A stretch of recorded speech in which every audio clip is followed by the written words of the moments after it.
Les voisins, là, les voisins. Les voisins,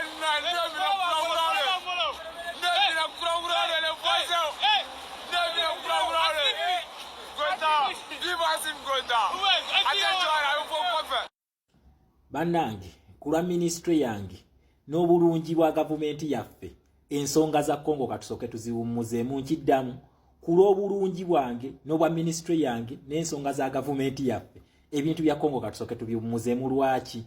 nange kenyini ng'omuntu binconfusinga kubanga twabadde tumanyi tugenze mu Rwanda process gye tuzzeemu Rwanda process nabagamba kumaliriza nsonga zino na mirembe naye guess what Kagame ye ne Museveni emputtu balayika babazaala nabo mutwe gwabwe cyo kirayika bajjudde emputtu Kagame yamenye Rwanda agreement ebintu bye bateesako mu meeting wakati wa Sadaka ne East African Community Kagame yabimenye wano obirengera yagimenye agreement munaku 3 Kagame yabadde ayagala ku advancinga kulumba Bukavu is the next capital city mu Southern Kivu okitegeera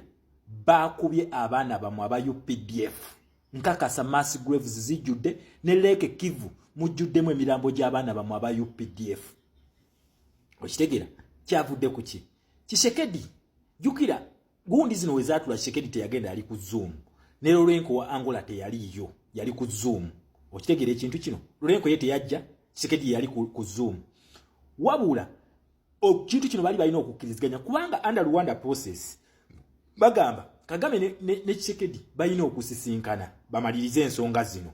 wabula Kagame ekintu kino kibeera kimulya kubanga tujjukira tulina investigations za ICC ezigenda maaso mu crimes against humanity ne war crimes mu ggwanga lyaki erya Congo kati ye Kagame alaba nti senga kkiriza n'atula ne Tshisekedi nga M23 teriiwo ku mmeeza wano eri fayire egenda kuba implicatinga ye ne Museveni bekwata kati kyayika wakyali akabadi lwaki Kagame ne Museveni tebakola ki tebakkiriza Tshisekedi yamugambye ntayi nze sogera na M23 yegwe M23 Tshisekedi n'agamba kati tuganye mukugana munange M23 negamba mbwegenda ku advancinga ejje mu Bukavu ewambe emundu netokota zino zabadde na kuzomwezi 11 ndoza muziraba nga tulinda mazaliwa ga mukulembeze wa gwanga emundu yatokose mu gwanga lya Congo M23 yakubiddwa bubinnyo okitegeera ekintu kino webagikuwe waliwo n'amaato n'obwata abadde bayingirira ku mazzi nga bagala kuyita ku mazzi bayingire Bukavu amaato bagasinkinze nkiddamu abaana bamwe aba UPDF mu kiro ky'ennaku z'omwezi 11 battiddwa mu Lake Kivu mulimu emirambo egirimu n'abalala bakubiddwa nga balumba Southern Kivu nga bagala kuwamba babakuye bubi nnyo okitegeera ekintu ekyo munange Rwanda process twagiyo ogwokubiri kati okwewala okuba information ezikubagana kati soke twesonyiwe ekintu kino wabula wetunaba tuzeeyo nga okuteeseganya kutandise ngenda kukoma wano mbagambe nti okuteeseganya kwatandise emmundu weeba etokota tugenda gambe emmundu yatokose ezo emmotoka ze mulabye zivudde mu ggwanga lya Mali yasazeewo ejje eyingira olutalo luno eyambeko Congo eyo deployment ya Mali eyingidde kambalage eya Chad nkugambye Kagame waali ne Museveni bagenda kwejjusa olunaku lwe balumba Congo kuba ebintu byatabuse dda international media zibakuba South Africa etabuse South Africa afiiriddwa abajaasi abalala babiri kati South Africa wezezza omugatte gw'abantu 16 wabula ebyavudde mu parliament ya South Africa Julius Malema ne opposition yegasse ku luno ku government balete bongere deployment bongere reinforcing abaana ba South Africa bakube mundu oba kulumba Kagame bamunone kankulage ne Chad terutumidde mwana negamba Tshisekedi go waffe bano bagala kuzimba hima Tutsi dynasty mu Africa naffe katukwegatteko kakati njagala mulabe ne Chad ngeyingirawo mu ggwanga lya Congo mulabe ekiriyo gali nkugambye amajiga badde ga Mali agabadde bayingira kakati kankulage ne Chad then tweyongereyo yo video eganya okuploadinga video ya ggwanga lya Chad nga liyingirawo mu Congo eganya okuploadinga mbakubidde screenshot zino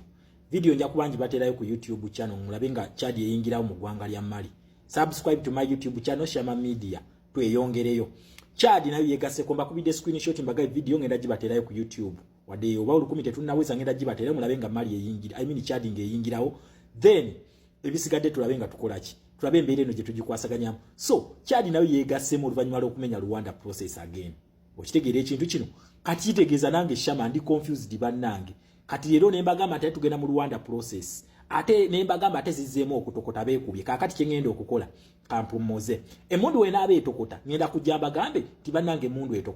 etokota kati okitegera we tunabanga bakkiriza nti tugenda mu Rwanda process ngenda kubagamba Rwanda process yatandise era Kagame yakkiriza nti ye M23 naye kaakati for as of now tusirikemu tusoke tukireke tusome ku birala tubitegere kuba bingi nnyo ebyokutegera mu Uganda nga tusemberera akalulu kubanga Museveni nabagambye waali ali ku sigiri ebyo abatiisa Uganda bibozi bye byabeeterawo mu kakati winyi dolo sala omusango guno tujje tukwakanye bana Uganda tugira tubakuumiraawo Erias Lukwago nabagamba besi jayagala kwetta ali mu kusiiba simanyi biki ebyo abasiriwaza Erias Lukwago oliroya lwaki abana ba UPDF bafirwa mu gwanga lya Kongo ne mutabako kye mugera lwaki mutegeza bana Uganda ngimabega kawo nga M23 yakawamba mubaddenga mubiteeka mawuli buli kaseera semujunganda muri mu parliament ya South Africa bafiridwa abantu 14 kakati boyongeddeko babiri bawezza 16 naye babatadde akazito ku government ne yongera deployment n'abaana bano ne bamawuli lwaki semujunganda temutwala ekintu kino ekiteeso kino ku floor ya parliament ya Uganda nga bana ba UPDF bafira mu gwanga lya Kongo otalo no Museveni yali anonyamuki nga twakamala okufuna report etugamba nti ADF tebeeranga yokko Museveni yagiteekawo Museveni atugamba agenze kulwanyisa ADF ye Museveni ADF Museveni kwa gamba yali agenze kwerwanyisa tuina report ku kino nti Museveni ye ADF yatandikibwawo government lwaki semujunganda ebintu bino sibe muteeka ku floor ya parliament mwe TV ze Uganda mufo kyokuteesa ku luswa gobatawadde kadi lwaki temulaga ensi nti abaana ba UPDF bali mu kufiirwa mu gwanga lya Kongo lwaki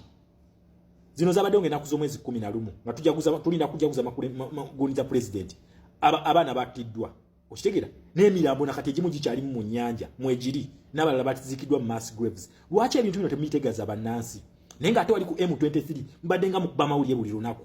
okitegera so muna Uganda ono Museveni taddamu kubatiisa byonna ebigenda mu maaso mu gwanga lya Kongo nabagamba bya Uganda ffe tufunamu kuba kati Museveni ali mu kuspendinga ssente luno olutalo lulwe Kagame ye Museveni ekikyo mukimanyi nti wali njawulo olutalo luno lwa Uganda oyo fala taddamu kubatiisa temuddamu kutya Museveni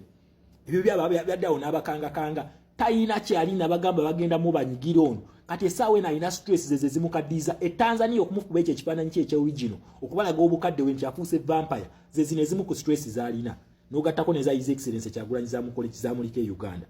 okitegeera naye tebabalaga mawulire olwokubanga baagala ogumya kya omusajja akyayimiridde akyesobola Museveni tayina bye yeesobola kati tayina na ssente zibeezaawo olutalo tazirina naye nga te yatandika M23 eno bw'eri mu advancinga mulinde ekigenda okuva mu yebiraka mbaga yegenda ku YouTube channel olabe Chad ng'eyingirawo mu gwanga lya Kongo ogirabe ngenda kabatera essaawa zonna nina baga ekisoka kuwera 1000 awo tufune full battle wali wa video zino nnene ez'oluta especially nga balwanagana nnene kati ziba zijja kundya data mungi so bana Uganda tulemezeemu ensolo ku kizigo kweri for God and my country Uganda people power our power Museveni woli wetu kwagala twakugamba tujja kunyiga ojja kudduka mu BRICS kati gyoli gajja kubuguma gali ka milioni ge yayogera omanyika na kasajja kaludde nga kati isatiso lokubanga kazimba opposition yeyayo kati bya ddala tuli mu bya ddala mwongeze omuliro baana ba maama